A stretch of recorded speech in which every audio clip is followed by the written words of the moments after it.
A Joluço completou meio século de vida no último dia 27 de agosto. O Azemais.net marca esta importante data e conversa com o empresário oliveirense Carlos Silva, que é atual administrador desta empresa que nasceu em Oliveira das Azemais, no universo moldoplástico, e que atualmente está sediada em Estarreja. Olá, Carlos Silva. Começo por um tema que pouca gente deve saber. A grande maioria das planadas em Portugal são produzidas aqui, na Joluço. Sim, é verdade. Boa tarde e agradeço a oportunidade também de estar presente nesta conversa e, portanto, num dos momentos de consagração da longevidade da nossa empresa. Portanto, 50 anos não são 50 dias e, portanto, esta oportunidade de nós também falarmos um pouco sobre uma empresa que basicamente durante muitos anos viveu na sombra da Moldoplástico, que faz parte do grupo Moldoplástico, é motivo de regozijo para todos nós e, portanto, esta celebração acaba por ser um acontecimento, como eu dizia, 50 anos não são 50 dias e, na verdade, o nosso core business, desde algumas décadas esta parte, porque o percurso inicial não foi propriamente esse, tem sido as planadas, o mobiliário exterior.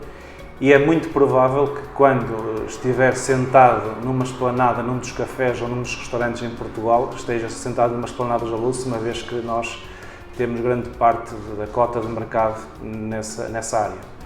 Consegue quantificar a percentagem no país de esplanadas que possam ser produzidas pela Joluço? É muito difícil porque nós, para além do branding, portanto, nós vendemos esplanadas para empresas de publicidade, vendemos para os grandes players na área do branding, como a Superboc, como a Sumol Mais Compal, como a Nestlé, para quase todas as marcas de café. Portanto, todas as esplanadas que nós vemos com publicidade, uma grande parte dela, ou a esmagadora maioria delas, são feitas e fabricadas por nós aqui em Estarreja. E depois ainda existem as outras esplanadas que não são personalizadas e que nós também vendemos, não só para, não propriamente para o cliente final, mas para empresas de distribuição, porque nós não somos propriamente uma empresa que se dedica à venda ao cliente final, nós vendemos a empresas ou a entidades que depois fazem distribuição, como é o comércio a retalho, as grandes superfícies e, portanto, e outros distribuidores que acabam também por vender para esse cliente final e portanto, estar aqui a quantificar um número seria pura invenção ou quase demagogia, porque efetivamente é muito difícil. Agora, posso lhe dizer que nós produzimos, se calhar anualmente, mais de 1 milhão de cadeiras, por exemplo, e falamos só de cadeiras, desde as mais básicas até às cadeiras mais elaboradas, e este é um segmento que tem vindo, de certa forma, a desenvolver-se muito nestes últimos anos, porque começam a aparecer cadeiras com muito design, cadeiras que, no fundo, imitam, de certa forma, o metal e outros materiais, com combinações também já entre o plástico e o próprio madeira e o metal, e isso basicamente, portanto, é um passo à frente, porque na verdade no passado aquilo que nós víamos e verificávamos eram aquelas cadeiras mais simples, mais básicas, as cadeiras monobloco, que existem ainda em muito grande abundância e que por norma as pessoas têm tendência, de certa forma, a não valorizar quanto deveriam, porque efetivamente o plástico é um dos melhores materiais que existe e não vejo portanto, que material o possa substituir. A minha última pergunta sobre este facto das planadas do país serem construídas pela Joluço. Qual é que é a percentagem no volume de negócios da Joluço neste equipamento exterior? Nós, para além das planadas, temos outro tipo de produtos, de referências e materiais que vendemos, não é? Mas as planadas eventualmente serão 30% do nosso volume de negócios. Estamos a falar de um volume de negócios de cerca de 11 milhões e, portanto, as planadas têm uma cota bastante grande, porque na área da publicidade, que é uma das nossas gamas, nós efetivamente temos, portanto, um potencial muito grande, não só para o mercado nacional como para o mercado internacional. Nós vendemos esplanadas com publicidade para as grandes empresas de branding a nível europeu, para a Nestlé, para a Coca-Cola, para a Unilever e, portanto, exportamos para muitos países, desde a Espanha, França, Itália, Roménia, República Checa, Áustria, e por aí fora. Portanto, nós estamos presentes em muitos dos países com as nossas esplanadas, mas depois temos outros produtos, como é o caso do mobiliário de exterior, as espreguiçadeiras, aquele produto mais de consumo doméstico, e temos também um material mais premium contract, que depois se destina a hotéis, para o segmento de hotelaria, o material contract. Portanto, isso quer dizer que turisticamente, por onde os olivedenses puderem andar, há uma grande probabilidade de encontrar um produto da Joluce. Sim, muitas das vezes eu tenho vários amigos que às vezes enviam fotografias, até os nossos colaboradores muitas das vezes o fazem, que vão de férias ou vão de fim de semana e enviam uma foto com o nosso logotipo, que aparece no próprio produto. É muito provável que isso aconteça, porque efetivamente nós estamos presentes em todo o lado. Como disse, 50 anos não são 50 dias. Fazemos uma pequena viagem só nos 50 anos da Joluce para lhe perguntar quais são os pontos fortes destes 50 anos da Joluce e também os pontos fracos, se já houver. Viajando no tempo, até 1971, mais precisamente, que foi a 27 de agosto de 1971 que a empresa foi fundada, e isto já com alguma história, isto portanto é um livro com muitas páginas, que começaram a ser escritas alguns em 1955, quando o Sr. Joaquim Landô e o Sr. Lúcio Rodrigues decidiram criar a Moldoplástico e basicamente iniciar aquilo que é o percurso dos moldes em Oliveira das Meias. A Moldoplástico foi uma das primeiras empresas em Oliveira das Meias, foi uma das primeiras empresas também em Portugal na fabricação de moldes de injeção. Durante vários anos, portanto, foram fazendo moldes, mas havia aqui uma falha, que era a falha de testar os moldes, e não havia, na altura, muitas empresas para fazer o teste dos moldes por via de máquinas de injeção. Assim surge a Joluce em 1971, eles tiveram essa visão, decidiram criar uma empresa, a Joluce, com uma pessoa que tinha muitos conhecimentos técnicos na área da injeção, o Sr. César, e por isso é que as duas primeiras letras do nome destes três fazem e complementam o nome Joluce: Joaquim Jó, Lúcio Lu, César Se, Joluce.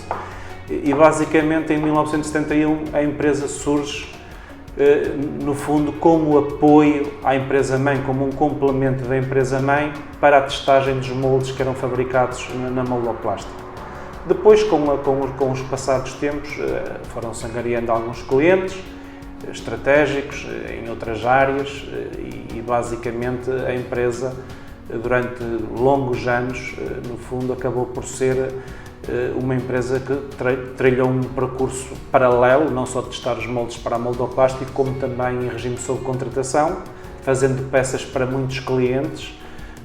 Tivemos projetos muito interessantes, como o projeto Abelha Maia, projetos que ainda hoje nós, da nossa idade, nos lembramos. Foi feito na Joluce, a injeção desse boneco.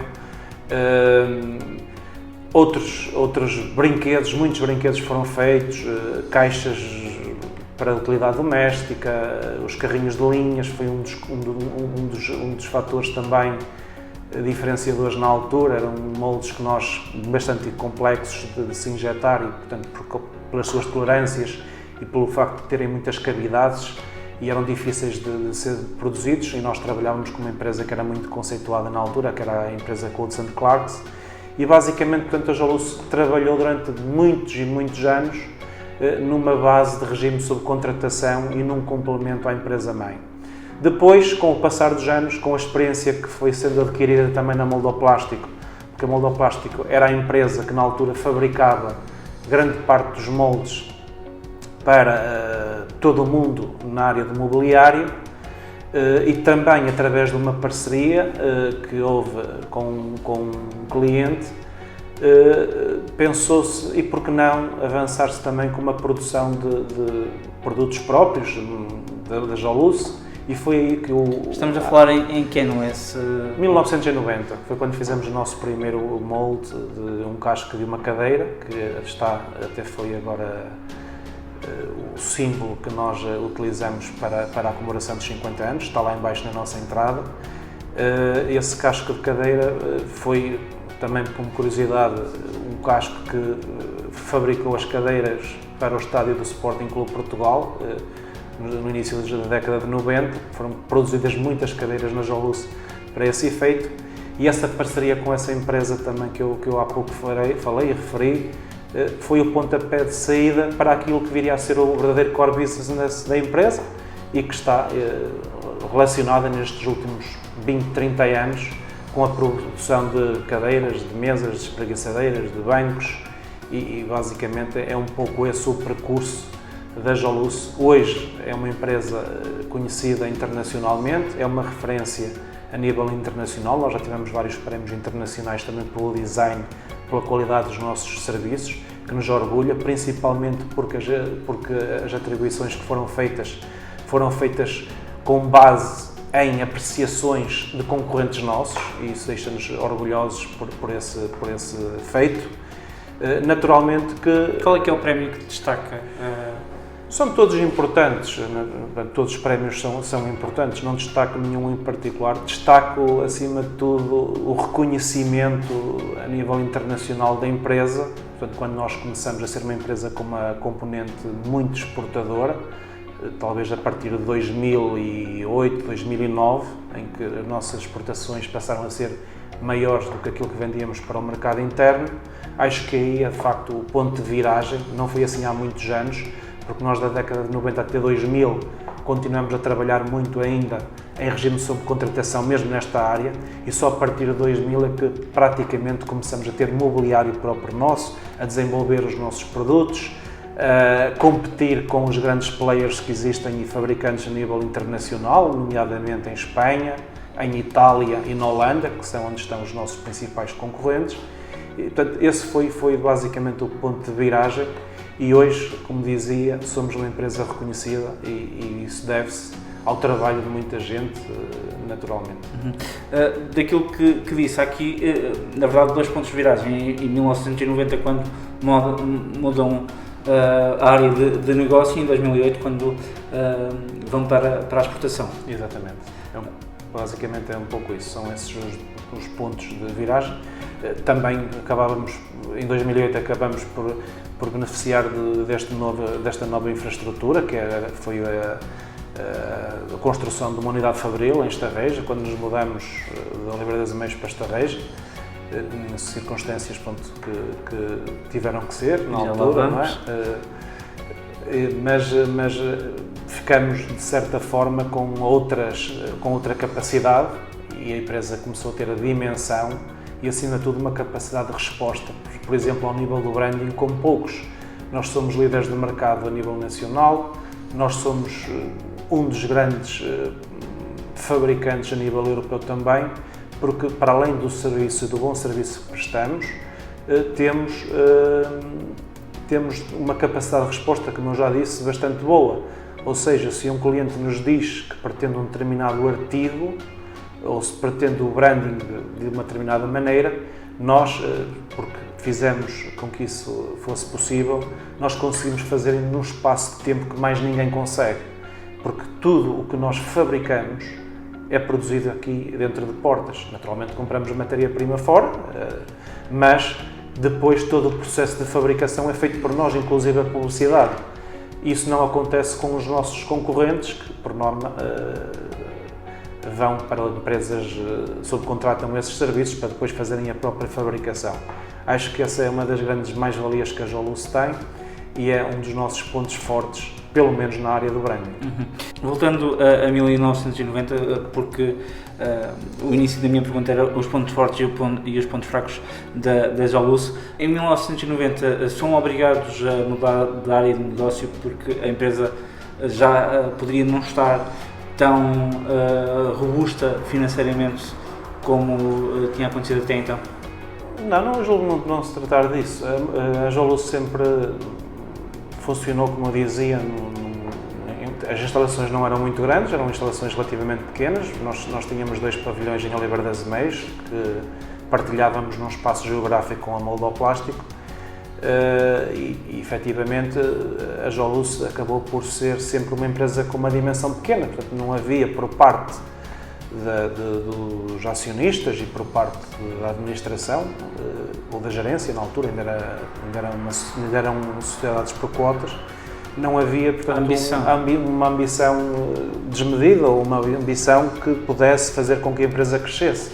Portanto, o ponto fulcral foram sempre os moldes, foi sempre nos moldes que se apostou e basicamente a Jolus era uma empresa, como eu dizia, que viveu muito na sombra da moldoplástico, portanto não havia essa ambição de crescer.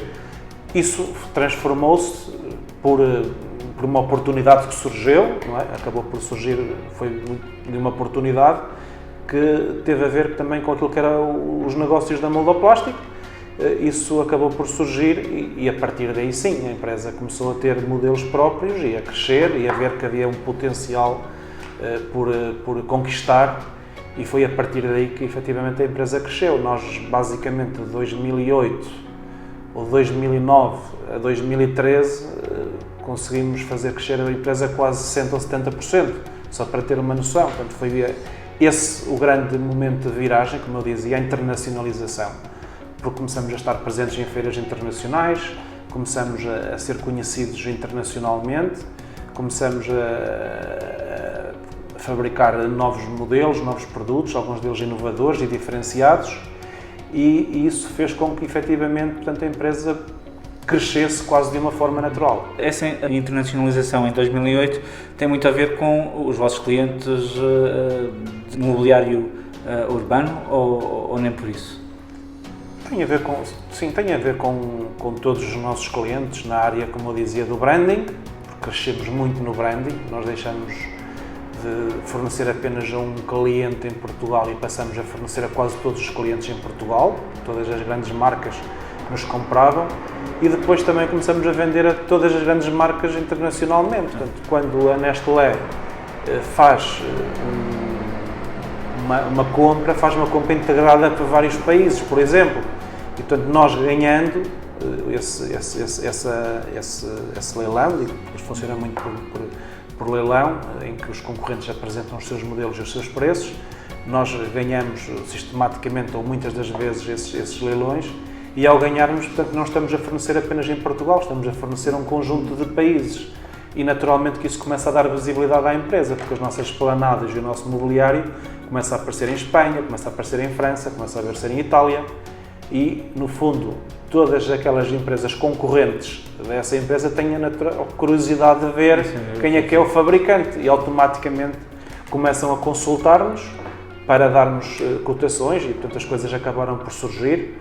Também fruto de trabalho que tivemos que fazer ao nível de prospecção, a todos os níveis, não é? Porque queríamos crescer, tínhamos uma equipa também jovem, portanto, e as pessoas de facto queriam mostrar serviço, queriam mostrar trabalho, foi isso que aconteceu, foi o nosso crescimento.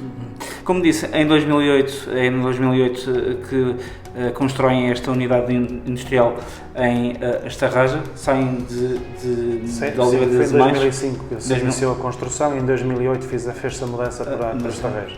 Para aqui. Eu pergunto-lhe, em primeiro lugar, se está no vosso horizonte mudar novamente a empresa de Estarraja para Oliveira das Mães. Isto perguntando se estão atentos já à situação da zona industrial de Loureiro, por exemplo.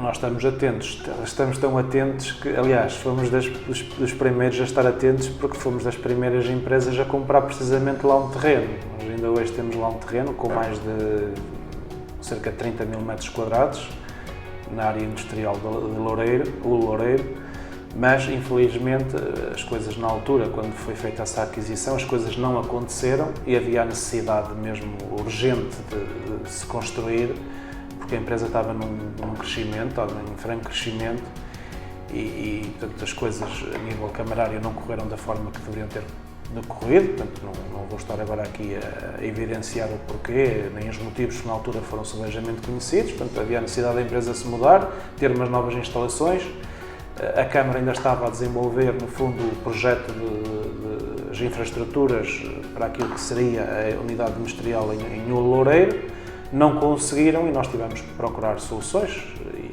a solução acabou por ser o Conselho Vizinho de Estarreja. Foi uma decisão difícil nessa altura?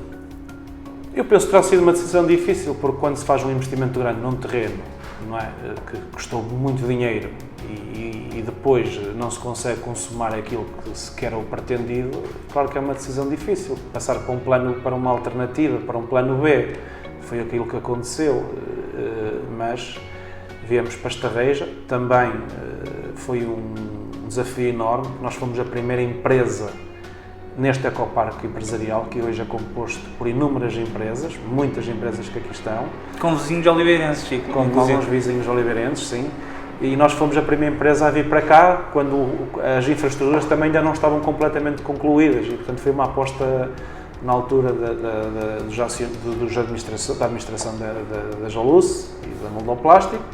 E, portanto, com os resultados que se conhecem, portanto, estamos muito gratos aos nossos parceiros ao longo destes 50 anos. Naturalmente que a Câmara Municipal de Oliveira das Meias também foi muito importante numa determinada altura, mas depois passou a ser a Câmara Municipal de Estarreja que ajudou-nos bastante naquilo que foi o desenvolvimento do nosso negócio. Portanto, isso é algo que estaremos sempre gratos à forma como nos acolheram, à forma como nos receberam, à forma como nos ajudaram a implantar-nos aqui e todo o apoio que nos prestaram, que foi muito e, portanto, como eu dizia, estaremos sempre muito gratos a Estarreja por essa colaboração. Mas e a cultura desta empresa? É uma cultura oliveirense? Há muita gente de Oliveira das Meias a trabalhar cá? No início a cultura era praticamente toda oliveirense, porque os funcionários vieram de Oliveira das Meias, mas hoje já temos muitos funcionários daqui das redondezas, de Estarreja e da Mortosa, que são concelhos aqui muito próximos, mas também temos muitos de Oliveira das Meias, porque o Loureiro é aqui a 2, 3 km, basicamente, estamos muito próximos e, portanto, conseguimos ainda apanhar essa franja de colaboradores em Loureira, Pinheiro da Bemposta. Também temos uma porcentagem considerável? Tem uma porcentagem considerável de colaboradores do Conselho de Oliveira das Meias a trabalhar em Estarreja. Se me pergunta a mim qual é o nosso ADN é oliveirense. Portanto, aquilo que é a nossa raiz, não havia, esse se calhar seria o nosso grande sonho, mas também o nosso grande desafio, que era podermos e tínhamos essa esperança de podermos agregar as duas empresas juntas no mesmo espaço geográfico e naturalmente Oliveira das Meias, porque somos oliveirenses.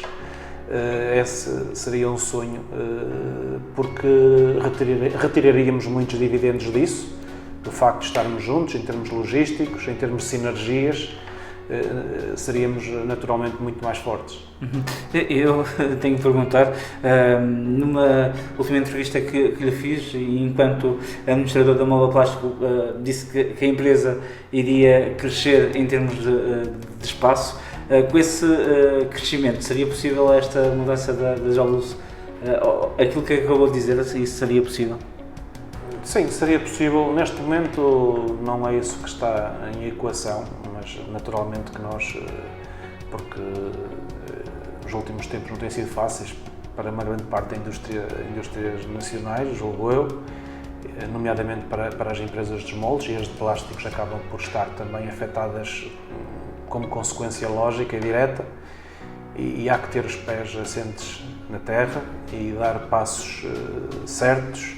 Nós conseguimos atingir um estado. As empresas têm sempre estados, vários estados. Tem o estado inicial, que por norma é um estado de crescimento, depois tem um estado de consolidação e depois tem que decidir se continua a crescer ou se fica por ali, porque senão pode começar a vir numa curva descendente.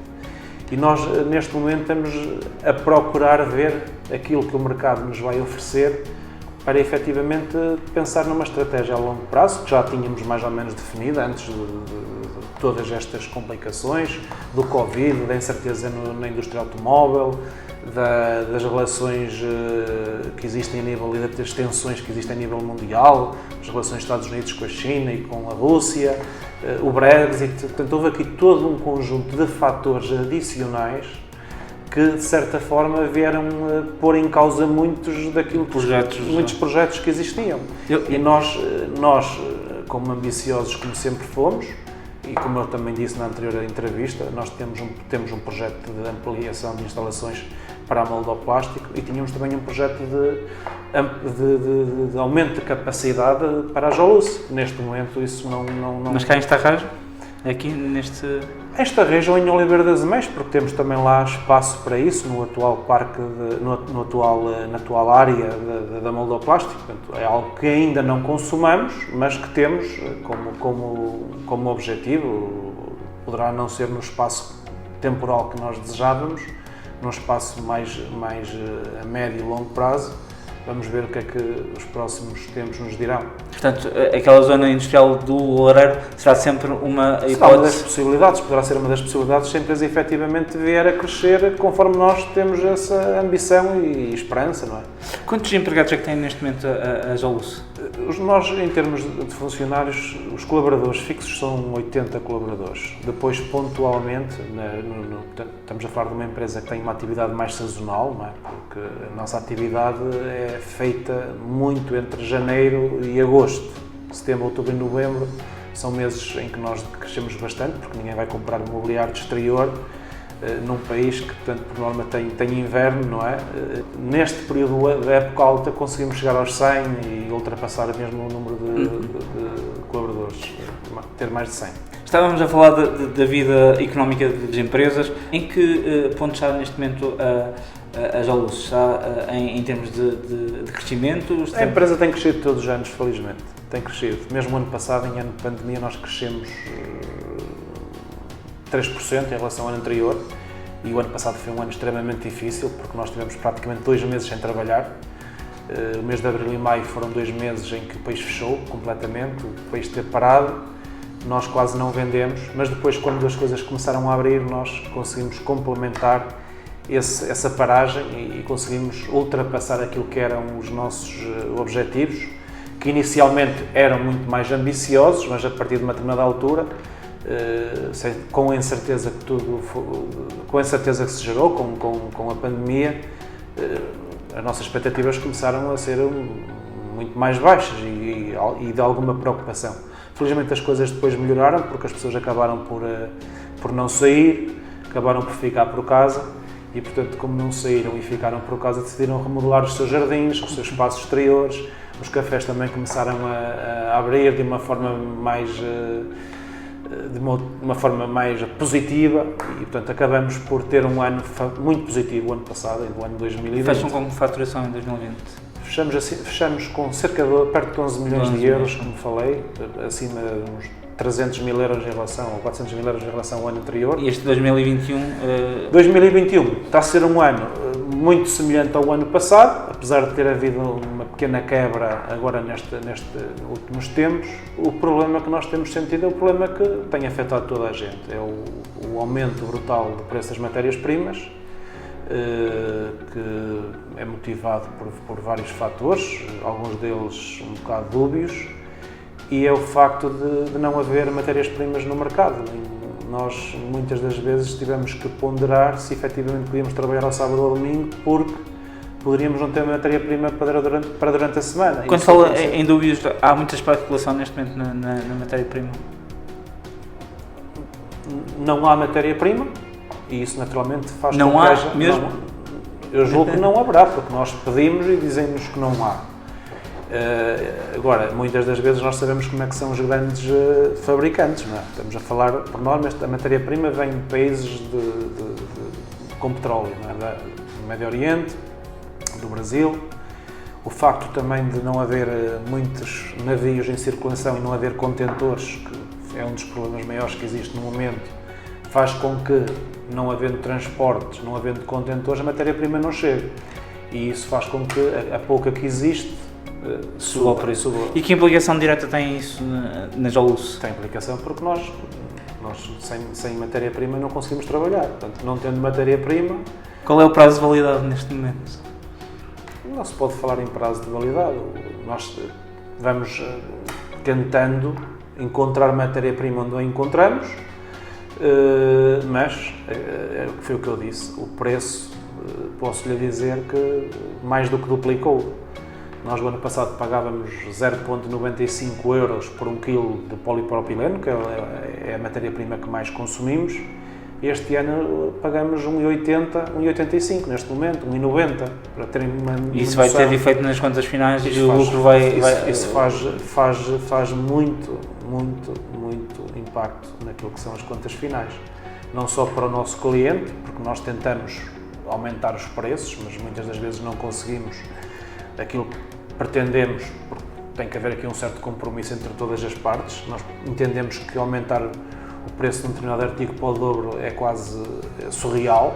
Isso nunca aconteceu na nossa história, nunca aconteceu. E, portanto, aquilo que está a acontecer nos dias de hoje é de facto algo de transcendente, que é completamente inesperado e que nunca se pensou que pudesse acontecer. Daí toda esta dificuldade, porque efetivamente, portanto, não conseguimos colocar o preço portanto, será a empresa a suportar esse preço. Isso afeta também aquilo que é a nossa rentabilidade. E isso, ultrapassando 2021, a minha pergunta inicial até era em que ponto estaria a empresa, se estava no ponto de consolidação do projeto ou se continua naquela reta de crescimento desde 2008? Neste momento eu não lhe consigo ainda dizer se em 2021 nós estaremos, se vamos crescer ou se não vamos crescer. Para nós também isso não é o mais importante, porque sabemos que estamos a trabalhar em circunstâncias muito especiais. É um ano especial. Sabemos qual é o nosso potencial, sabemos o que é que podemos oferecer e o que é que temos para oferecer, sabemos o que valemos, sabemos qual é a imagem que temos perante os nossos clientes.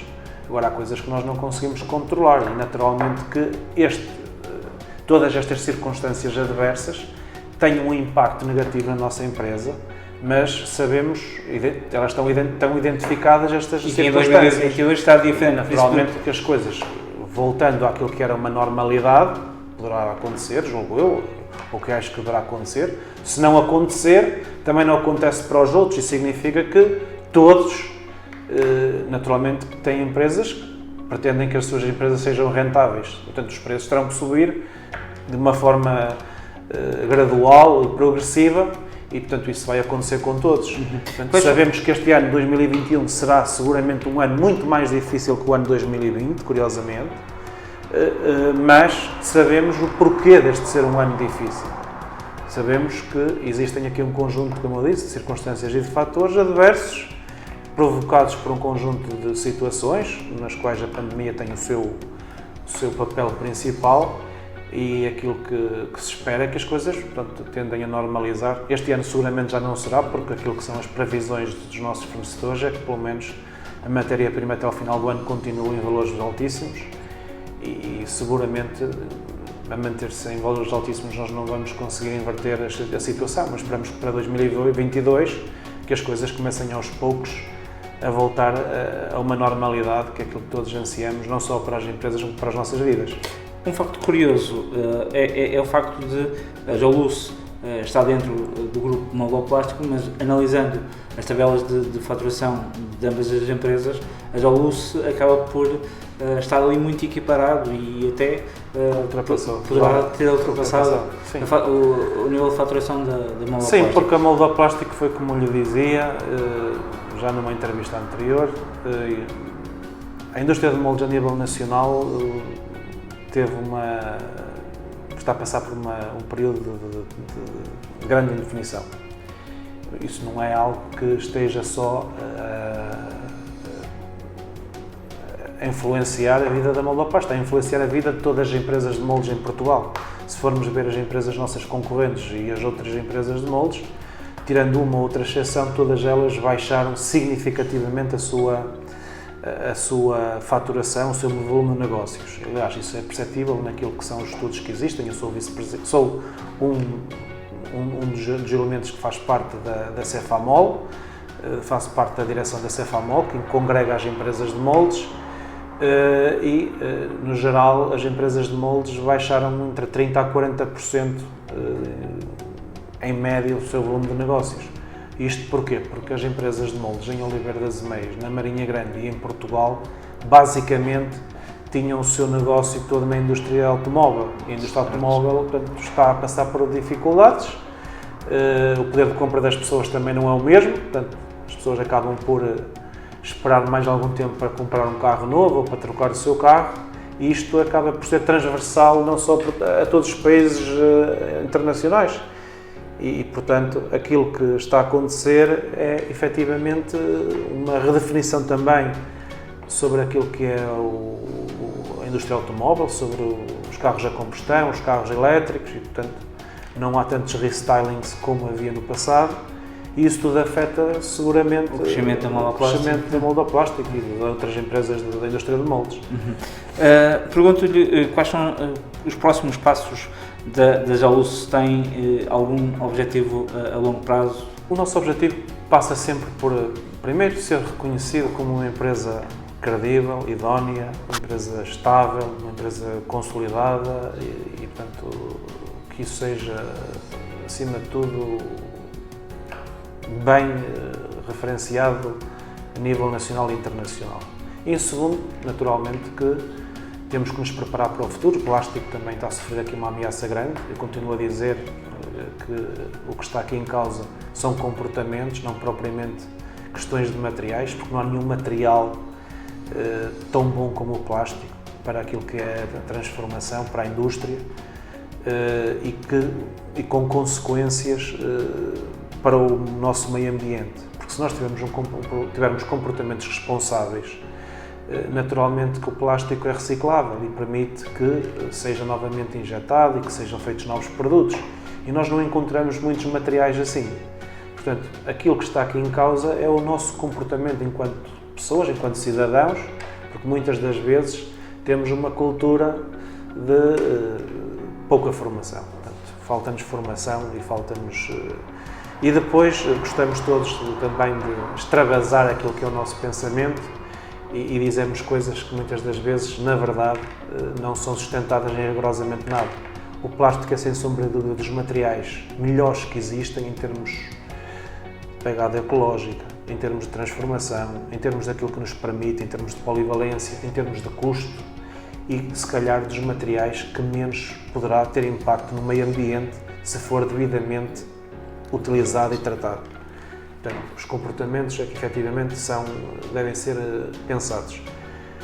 Nós, enquanto empresa, naturalmente iremos continuar a trabalhar o plástico, iremos continuar a fazer coisas novas, temos alguns projetos muito interessantes para combater a nossa sazonalidade, que vamos apresentar muito em breve. Mas pode levantar um bocadinho a ponta do... Não, pronto, queremos criar aqui um conjunto de produtos diferentes. Por exemplo, vamos lançar uma linha de PET, que é completamente diferenciadora para animais de estimação, produtos totalmente diferentes daqueles que existem no mercado. Uma grande parte dos que existem vem da China, portanto nós queremos produção nacional, produção europeia. Vamos ser das poucas empresas na Europa a fazer esse tipo de produto. É uma linha completamente nova. E depois temos aqui outros projetos na manga que também passam um bocado pela nossa área, mas para nós conseguirmos conquistar alguns mercados onde não conseguimos chegar através de produtos diferenciadores, nomeadamente de espreguiçadeiras e chaises-longues, com um design atrativo, moderno, funcional, para mercados mais onde o verão é predominante, nomeadamente nos países da América Latina, no Brasil, que ainda não estão presentes lá, certo? Estamos, mas o nosso posicionamento é muito pequeno para aquilo que pretendíamos, porque efetivamente depois existem concorrentes também nesses países de proximidade e a própria China consegue chegar lá com preços muito competitivos e por isso mesmo é que nós queremos desenvolver produtos diferenciadores e temos já desenvolvido de forma a conseguirmos lá chegar. Uma última pergunta tem a ver com o Carlos Silva. O Carlos Silva entrou na Jaluz, na administração da Jaluz, em que ano? Eu, numa primeira fase, fui diretor-geral a partir de 2009 e depois, a partir de 2012, passei a ser administrador. Exatamente. E a partir de 2012, quais foram as diferenças que tentou implementar ou quais foram as características que implementou nesta empresa para que fosse diferente e crescesse? Eu julgo que esse trabalho já foi iniciado em 2009, porque eu já era diretor-geral, portanto já tinha algum poder dentro da empresa, não é? Ao nível daquilo que é a sua produção e sou responsável por todos os departamentos e naturalmente portanto, tinha já esse poder, naturalmente tinha que ter sempre o aval da administração, antes de ser administrador. Mas no fundo foi aquilo que eu já disse, foi acima de tudo, e acho que esse foi o grande foco, foi passar uma mensagem para o exterior de que a empresa poderia ser diferente, porque a empresa era vista muitas das vezes como produtora de um produto que não era devidamente valorizado. Portanto, a Joluce era vista como uma empresa que produzia um produto básico e, portanto, foi preciso fazer novos modelos, alterar completamente o design das nossas peças.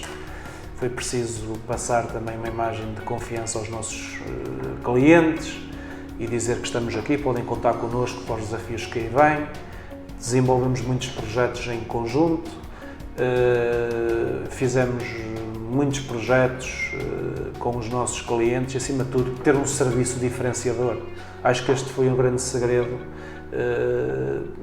A internacionalização acabou por depois, no fundo, ter como consequência esse alavancar de tudo isso e de passar uma imagem de uma empresa diferente e de uma empresa que era capaz de ombrear com as grandes empresas nesta área a nível europeu. E em termos pessoais, tem sido um caminho que tem dado prazer Sim, eu gosto muito de trabalhar, sou um trabalhador nato e gosto muito do que faço, acho que isso é o mais importante, é nós sentirmos realizados pessoalmente e profissionalmente. Sinto-me realizado porque consegui transformar, de certa forma, não fui sozinho, naturalmente, foi com a ajuda de muitas pessoas, das outras pessoas da administração, que não estão aqui presentes, mas que foi com eles, foi com um conjunto de colaboradores, com todos os colaboradores que aqui estiveram, mesmo aqueles que tiveram menos tempo, tiveram a sua importância, porque têm sempre as suas sugestões,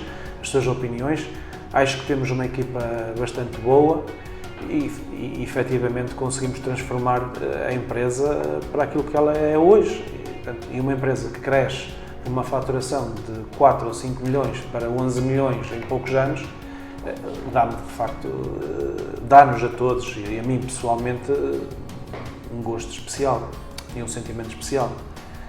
Antes de terminar, queria só deixar 3 palavras que acho que são importantes. Primeiro, uma palavra de agradecimento aos fundadores, porque foram eles que, com a sua visão há muitos anos atrás, permitiram que tudo isso fosse possível.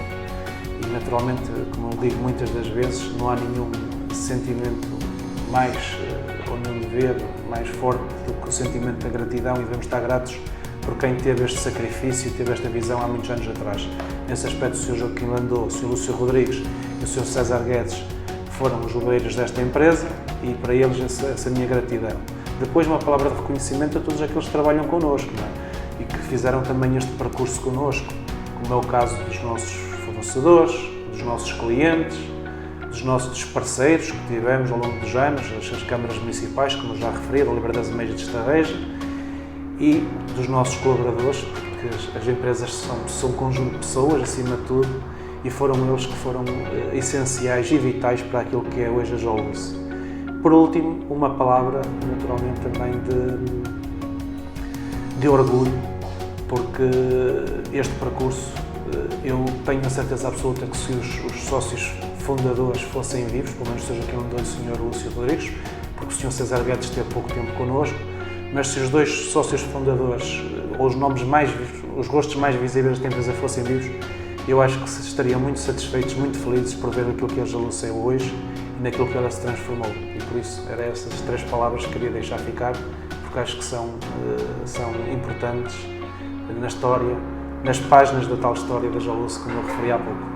Muito obrigado e bom trabalho.